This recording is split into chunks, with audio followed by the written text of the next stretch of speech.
আসসালামু আলাইকুম। Hello everyone, কেমন আছেন আপনারা সবাই? আশা করি আল্লাহর রহমতে যে যেখানে আছেন সবাই সুস্থ আছেন, ভালো আছেন।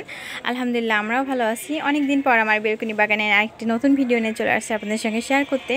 আজকে আমার বেলকনি বাগানে থাকা যে নার্সারি থেকে 12 মাসে থাই সপেতা ফল গাছ নিয়ে আসছিলাম, ওই গাছের কীভাবে পরিচর্যা করে থাকি, কী কী খাদ্য খাবার আমার গাছে দিয়ে থাকি, সেই সম্পর্কে কিছু তথ্য আপনাদের সঙ্গে শেয়ার করতে চলে আসছি। তো সবার প্রথমে আমি আমার গাছটিকে খুব সুন্দর করে আপনাদের একবার দেখিয়ে দেওয়ার চেষ্টা করতেছি। দেখুন ফ্রেন্ডস, এই গাছটিকে কিন্তু আমি বছরখানেক আগে নার্সারি থেকে কিনে নিয়ে আসছিলাম। আর কিনে নিয়ে আসার পর আমি 12 ইঞ্চি একটা টবের ভিতরে রোপণ করে দিই।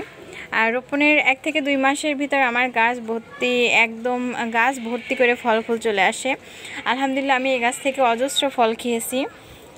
আর তার পরবর্তীতে আমি একটা ভুল করে ফেলি, আমার গাছে দ্বিতীয়বার যখন কড়ি চলে আসছে তখন কিন্তু আমি এই কড়িগুলা যাতে খুব সুন্দর করে ফলে পরিণত হতে পারে, গাছ যাতে অনেক বেশি খাদ্য খাবার সংগ্রহ করতে পারে, তার জন্য গাছটি আমি রিপোর্টিং করে ফেলি নতুন কড়ি থাকা অবস্থায়। যার কারণে গাছ অধিক বেশি মাটি পেয়ে আর বড় পট পেয়ে গাছ কড়িগুলো ঝরিয়ে দেয়। গাছ তখন বৃদ্ধির দিকে মন দেয়, অনেক বেশি ব্রাঞ্চ ছাড়তে লাগে।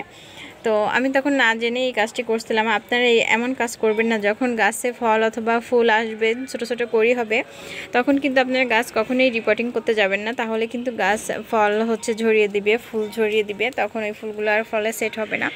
তো তারপর দেখুন আমি 25 ইঞ্চি টবের ভিতর যে গাছটি রোপণ করছিলাম, এই 25 ইঞ্চি টবের ভিতর গাছটি সেট হওয়ার পরে আমার গাছে কিন্তু পুনরায় অনেক সুন্দরভাবে দেখুন থোকায় থোকায় কিন্তু ফল ফুল চলে আসছে, প্রত্যেকটা থোকায়। ফ্রেন্ডস, আমি আপনাদের খুব সুন্দর করে দেখানোর চেষ্টা করতেছি, দেখুন যে কিভাবে থোকায় থোকায় ফল ধরছে আর অজস্র করে আসতেছে প্রত্যেকটা ডালে। দেখুন ছোট ছোট এই যে দেখা যাচ্ছে নতুন করে কড়ি আসতেছে, দেখুন প্রত্যেকটা ডালে কড়ি আসতেছে, গাছ ভর্তি করে কড়ি আসতেছে। তো আমার এই গাছ ভর্তি করার জন্য আমি গাছের যেসব খাবার ব্যবহার করে থাকি সেই সম্পর্কে আজকে আপনাদের কাছে কিছু তথ্য শেয়ার করতে আমি এই ভিডিওটি তৈরি করছি। তো আমি এই গাছে কখনো ফ্রেশ পানি দিই না, যেহেতু আমাদের টবে সীমিত জায়গা থাকে।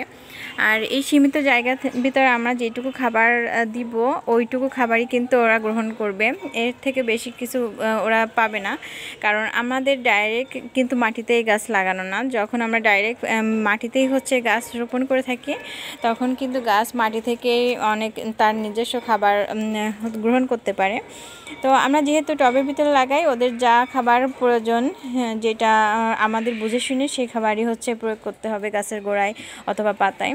তো এই গাছে বলতে গেলে রোগ প্রতিরোধ ক্ষমতা খুবই ভালো, রোগ হয় না বললে চলে। তবুও আমি মাসে 2 বার নিম অয়েল স্প্রে করি 15 দিন অন্তর অন্তর। তারপর গাছের গোড়া মাটিতে আমি ডিমের খোসার গুঁড়া করে দেই, তারপর সর্ষের খোসার গুঁড়া দেই। আর সবথেকে বেশি আমি সর্ষের খোল ভিজিয়ে রেখে আমি ওই লিকুইড পানিটা ব্যবহার করি গাছের গোড়ায়। এই যে যেমন ধরুন এই যে আমার সর্ষের খোল একটু ভিজিয়ে রাখছি, এটা কিছুদিন গেলে দেখুন 4 থেকে 5 দিন গেলে ওটার ভিতর পানি দিয়ে তারপর আমি এই গাছের গোড়া মাটিতে ব্যবহার করব। তাছাড়া আমি গাছের গোড়া মাটিতে ডিমের খোসা ওটা তো ব্যবহারই করি রোদে শুকিয়ে। আর এছাড়া আমি ব্যবহার করি এই যে দেখতে পাচ্ছেন এই যে সবজির খোসা, এখানে আছে কলার খোসা আর পেঁয়াজের খোসা। এটা কিন্তু গাছে ফল ফুল ধারণ ক্ষমতা বাড়িয়ে দেয়, কারণ এইগুলাতে কিন্তু প্রচুর পরিমাণে পটাশিয়াম পাবেন আপনারা, প্রচুর পরিমাণে পটাশিয়াম এই খাবারে পাওয়া যায়। আমি যে কিছুদিন ধরে জমাচ্ছি এটা আর আমি কিছুদিন পানিতে ভিজিয়ে রাখবো, ভিজিয়ে রাখার পরে তারপর গাছের গোড়া মাটিতে দিব। এখন আমি পানিতে ভিজাচ্ছি না, আমি যাচ্ছি আর একটু জমিয়ে তারপর ভিজাইতে, কারণ ওয়েদারটা কিন্তু খুবই খারাপ। আমাদের এদিকে বৃষ্টি হচ্ছে, এই 2 দিন যাবৎ বৃষ্টি হয়ে যাচ্ছে দেখতে পাচ্ছেন। আর যখন বৃষ্টি হবে তখন আমার গাছের গোড়া মাটিতে আমি যখন ওই সরষের মানে যে কোনো লিকুইড দিব তখন কিন্তু এটা বৃষ্টি পানির সঙ্গে ধুয়ে নিচ থেকে বের হয়ে যাবে, আমার গাছে কোনো উপকারী আসবে না। তার জন্য বৃষ্টির সময় আপনারা এই জিনিসগুলো স্কিপ করবেন। বৃষ্টির সময় গাছের গোড়ায় কোনো রকম সার দিবেন না আপনারা। তো এইভাবেই এটাই আমার গাছের সিক্রেট। আমি সবসময় জৈব উপায়ে আমার বেলকনি বাগানে পরিচর্যা করে থাকি। এই জৈব খাবার কিন্তু প্রত্যেকটা গাছই খুব সুন্দরভাবে পছন্দ করে ওরা আর কি। আর এই সাইডে দেখতে পাচ্ছেন, আমি একটু দেখাই আসলে এই সাইডে আমি কি বলে লাল ডগার যে পুঁই শাক, এইটার ডাল রোপণ করছিলাম। দেখুন এখানে 3টা ডাল আছে। আর মাশাআল্লাহ দেখুন 3টা ডাল থেকে কত সুন্দর হচ্ছে শাক বের হয়েছে। আমি এখনও হারভেস্ট করি নাই, আর কিছুদিন যাক। আর দেখুন প্রত্যেকটা পাতার গোড়া থেকে হচ্ছে এভাবে নতুন করে ব্রাঞ্চ বের হচ্ছে। দেখুন প্রত্যেকটা পাতার গোড়া থেকে নতুন করে ব্রাঞ্চ বের হচ্ছে। আমি যখন মাথার দিক থেকে হচ্ছে কেটে এগুলা হচ্ছে খাবার হিসেবে নিব, তখন কিন্তু ব্রাঞ্চগুলো একসঙ্গে অনেক বেশি বেড়ে যাবে, অনেক ঝোপালো হবে।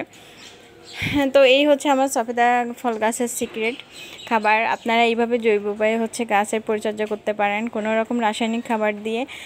আপনারা বেলকনি বাগান বা নিজস্ব ঘরোয়াভাবে যে গাছগুলো আপনারা তৈরি করেন, ওইগুলোতে রাসায়নিক খাবার না দেওয়াই ভালো। আসলে আমরা যেহেতু স্বল্প পরিসরে করে থাকি, জৈব উপায়ে আপনারা এগুলো দেওয়ার চেষ্টা করবেন। তো আমার ভিডিও যদি আপনাদের কাছে ভালো লেগে থাকে, অবশ্যই আমার চ্যানেলটিকে সাবস্ক্রাইব করতে ভুলবেন না, লাইক কমেন্ট করে আমার পাশেই থাকবেন। তো সবাই সুস্থ থাকুন, ভালো থাকুন, আমাদের জন্য অবশ্যই দোয়া করবেন। আর আমার ভিডিওর ভিতর কোনো ভুল ত্রুটি হলে অবশ্যই ক্ষমা সুন্দর দৃষ্টিতে দেখবেন। আল্লাহ হাফেজ সবাইকে, আসসালামু আলাইকুম।